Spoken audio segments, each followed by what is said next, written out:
Do you know that all mammals share the same 5 defensive survival states, just like we do? This is part of our nature. This is exactly what's helped us survive and live to these times. Some of these states you're familiar with. You probably have heard of fight, flight, or freeze. But I don't know if you've heard about submit. But here's my friend, submit. It's a little hard to see his posture, but he's a little bent over. Says submit on the back. She's got sad eyes. He's crying. You can think about Eeyore. Thanks for noticing.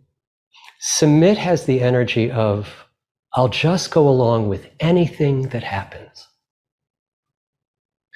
Submit is a state that is designed to not bring on someone else's rage.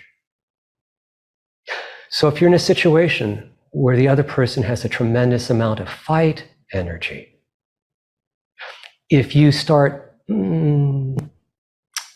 confronting them or saying no or disagreeing with them or getting rageful back at them, it's only going to escalate the situation, which will endanger your safety. Submit, on the other hand, gets us to be in the position of, okay, all right, if that's what you want, okay, you know best. It's this giving in, it's this submitting. Again, it's brilliant as a survival strategy because it's a state that doesn't make waves for anyone else.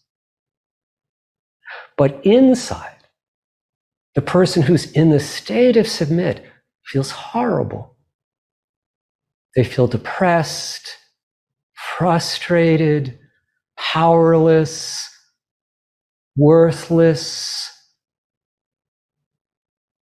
They feel like a second-class citizen. And they treat themselves like that when they're in that state. Again, there's a tremendous amount of wisdom in submit. But if it's a state we go to on a regular basis, especially as adults, it's going to create more suffering for us. Instead of saying what we want, asking for what we need, or being proactive, if we're in a submit state, it shuts all that down. And the only thing that submit state is interested in is not making waves, not making more danger. So if I'm in submit, right, I'm not going to be thinking about what makes me happy or what gives me pleasure or what I long for.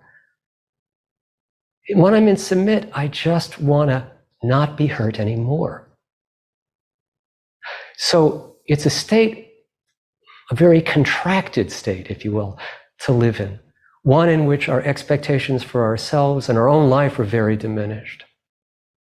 One in which our own voice is silenced. And one in which often we pull away from awareness of our own needs. Because the less I'm aware of what I need and want, the more easily I can submit to what you need and want. As you can see, this is not the greatest dynamic for healthy adult relationships. If you've had trauma, and especially if the trauma was interpersonal violence with a very fight energy-oriented other, then you may be very familiar with submit. And you may find times now where you submit not when it's a life or death threat, going along with what the boss says, or your significant other says, or what a neighbor says. Going along with other people because you don't want to isolate yourself more or create more danger. So submit is a state of survival, but not of living fully. One of the things that we've learned over these past 15 years in our treatment of trauma-based disorders and with what we're learning about the brain and the nervous system is that one of the largest contributors of suffering after trauma is that people get caught, stuck in one of these 5 defensive states, that they spend a lot of their life frequently moving in and out of these states.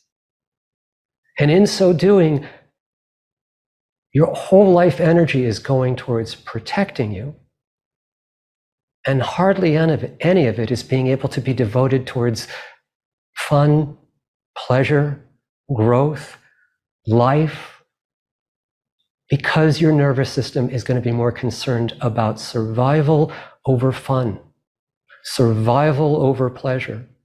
That when in any of the survival states, those things go out of your mind, and instead it's just about the state and what it's telling you. For trauma survivors, coming out of a submit state starts with learning to notice when you're in this state. You may be surprised that it comes up more often. Matter of fact, even people who don't have trauma may find that they automatically have a tendency, maybe because they were raised to be good girls and good boys, they don't want to make waves, they go along with things even if they're not happy about it. But there is a way to identify the state you're in and learn how to shift out of it. You don't have to have a life that's driven by these defensive survival states. You can have a life that's driven by your heart and your mind and your choice